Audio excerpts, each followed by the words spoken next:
Hello guys, it's Jonathan here doing another Beyblade discussion, this time on some news, not actual product news this time. But, well, there's been a lot of talk about Hasbro and Beyblade X for quite a while now. There's been debate on whether or not they'll come back. We know Takatomi did establish T licensing, I believe in New York, and some people thought that maybe Takatomi was trying to branch out internationally to, well, handle their products internationally, and not have to go through Hasbro anymore. Well, as of today, it does seem like Hasbro will be returning for Beyblade X, and Takatomi is keeping that partnership. I don't think this is overly surprising, but at the same time, I think most of us are not happy about this. I think we all just wanted Hasbro to be gone entirely. Just let Takatomi handle everything. Hasbro just hasn't been reliable. I don't have the numbers for Hasbro's profits for Beyblade in particular. I don't know how well Beyblade performed internationally, but I can say that Hasbro's profits were down, especially late in Burst, so I feel like it's pretty likely that part of that was because of Beyblade, and they clearly didn't care about Burst, didn't put any effort into it while still having high prices, and I'm pretty sure the profits being down as bad as they were, I'm sure Beyblade at least contributed to part of that. And it seems like from this news that there is some positive to come out of it. So basically, it seems like they want to make sure that the bays are still Takatomi quality. They want to make sure that the bays are the same across Takatomi and Hasbro. That's what they said, but it's definitely more of a PR thing. I'm pretty sure what they're really trying to say is, yeah, we know Hasbro messed up. We don't want that to happen again. So we're going to kind of tighten the control on what Hasbro can do. Probably a lot of contract and stuff happening behind the scenes on this, and again, trying to limit Hasbro to make sure they can't mess up Beyblade X like they did with Beyblade Burst, and pretty much ruin an entire generation internationally. So that's all fine and good. And there is definitely a couple of good things here to come out of this, aside from, well, the fact that this is happening. Although I think it seemed pretty clear that it was going to be something like this if Hasbro was involved. They are more so a licensor rather than producing the stuff, and yeah. So yeah, it definitely was kind of already leaning this direction. It's now confirmed, and so yeah, we should be getting Takatomi-esque products, which is great. So again, X shouldn't be the mess that Burst was. Already a massive, massive positive right there. So that's one of the big good things here. And then the other thing, which I think is good, is that Hasbro knows that people hated Burst. So I feel like it's pretty, I don't want to say likely, but I think there's a decent chance that Hasbro might want to prove that they can still do Beyblade stuff. I don't think it's out of the realm of possibility that they want to make sure that they price things fair enough and make sure the quality is there to try and get the market back, because clearly a lot of people were just buying from Japan. People were not interested in Hasbro's products. A lot of these products were just sitting on shelves for months. Even though on paper, like if you look at something like the Cobra effect, for example, where you kind of get tunnel vision on an idea, which sounds good at the time, and then it really ends up just not being good overall. I feel like Hasbro kind of had that tunnel vision with Burst. Okay, make the quality worse overall while keeping, prices kind of high. Kids don't know the difference, they're not smart. But unfortunately, yeah, kids are smarter than people think, and then also a lot of older fans are into Beyblade, and yeah, it just resulted in everyone hating it. And so I think they definitely don't. It'd be really stupid of them to just have the same approach with Beyblade X, right? If they have the same approach, they're just going to keep losing people more and more. And with the whole T licensing, Takatomi stuff, trying to ensure Hasbro doesn't mess us up, I think this could be a good chance for Hasbro to kind of prove their worth. If they're already being kind of forced to do this, it'd be a good chance for them to make some exclusives and just generally try a bit more. Now, it is Hasbro, so there's a grain of salt there, but it could be good overall. And yeah, hey, maybe we could have a Metal Masters situation. I'd argue Metal Masters from Hasbro was better than Metal Fight Explosion from Takatomi, because they made a lot of bays that Takara did. And even if they weren't, new parts, it still was nice to have things like, Burn Wolf or Thermal Gemios made.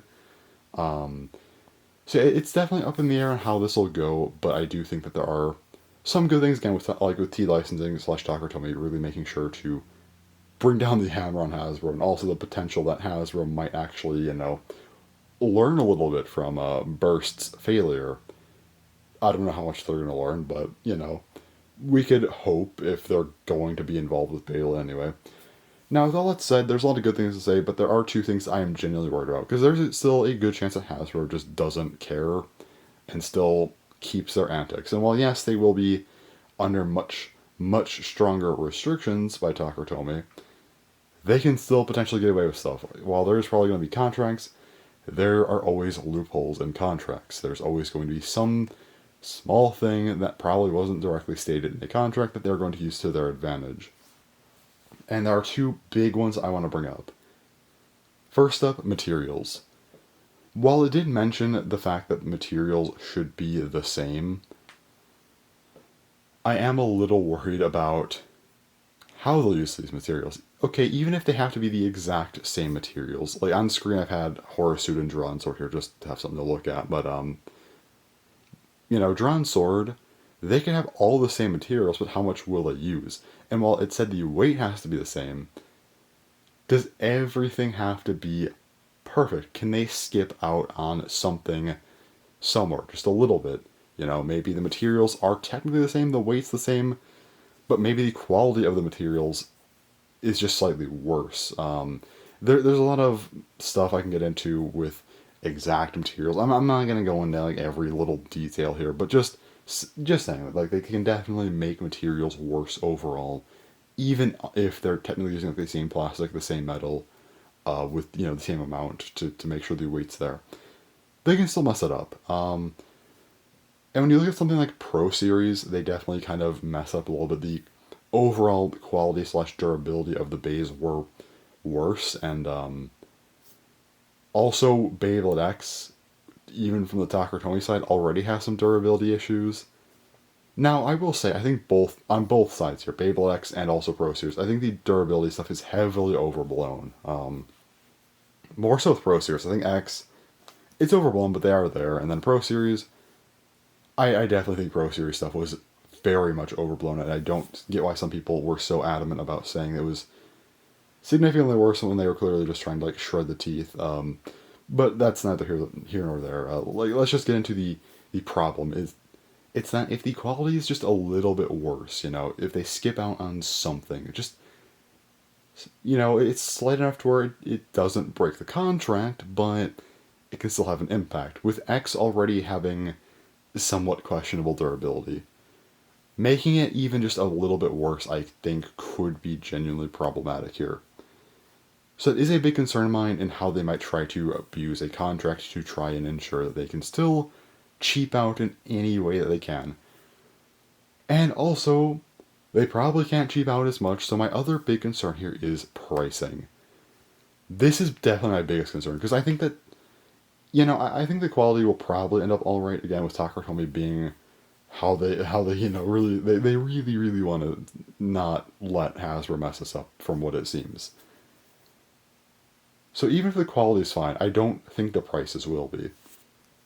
Pro Series releases were about $20 per starter, and Beyblade X releases, right now in Japan, the starters are about $13 when you convert yen to USD.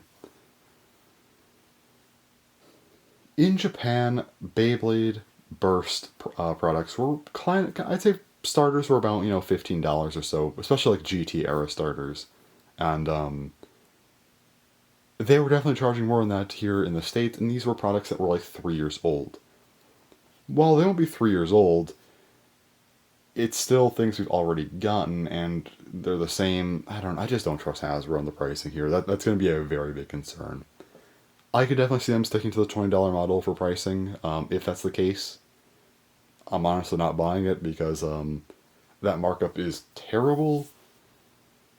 And at that point, well, yeah, it might save a little bit of money overall, like if you compare kind of like aftermarket when you import stuff or buy from resellers.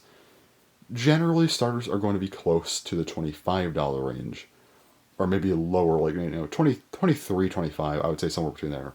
I know resellers think it's crazier. I know some will sell it for like 30, although never buy from resellers that are selling starters for $30. That's never worth it. But the problem is that with Beyblade X, Hasbro releases aren't going to be out for months or maybe even upwards of a year after the Takatomi counterparts. But then, by that point, the Takatomi releases should have come down at least slightly, and they're pretty comparable. And at that point, I would say to buy a Takatomi release to support Takatomi, rather than supporting Hasbro if they are price gouging like that.